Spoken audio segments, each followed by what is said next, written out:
Hello, students of class 8th. Welcome back to MPSIC virtual classes. Dear student, today I will teach you next topic of your chapter in geography. The next topic is soil resources. Dear student, last video में मैंने आपको soil resource की definition बताई थी। आज हम discuss करेंगे कि सॉयल बनती कैसे, मृदा का निर्माण, मिट्टी का निर्माण कैसे होता है। Now we start. Soil is formed when rocks broken up into fine powder by weathering and erosion get mixed with organic matter. Soil formation is a very slow process. A layer of soil only a few centimeters thick may take thousands of years to be formed.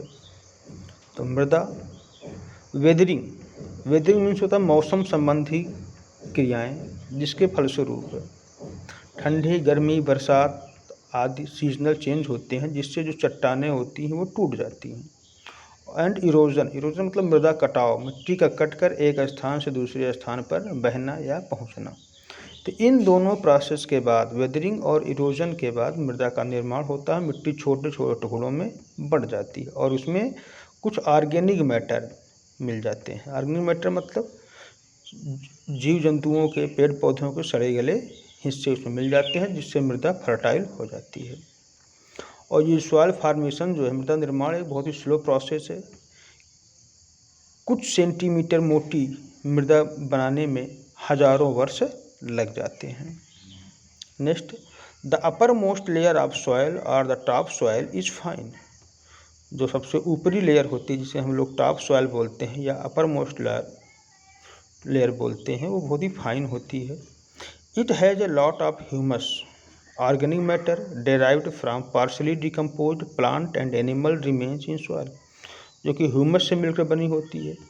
Humus क्या होता है? Humus एक organic matter होता है जो कि पेड़ पौधों या जीव जंतुओं को के सड़े गले अंश के मिट्टी में मिल जाने से बनता है। जैसे हम लोग गोबर की खाद वगैरह बनाते हैं।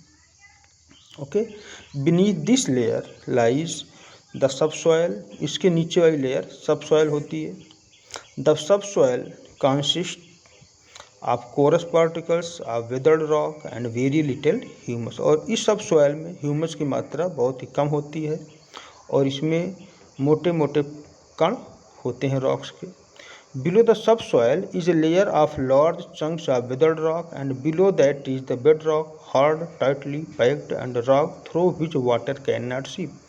और इसको जो नीचे वाली लेयर होती है बहुत ही हार्ड होती है, टाइटली पैक होती है, जिससे वाटर उसमें रिस करके नीचे नहीं जा पाता है।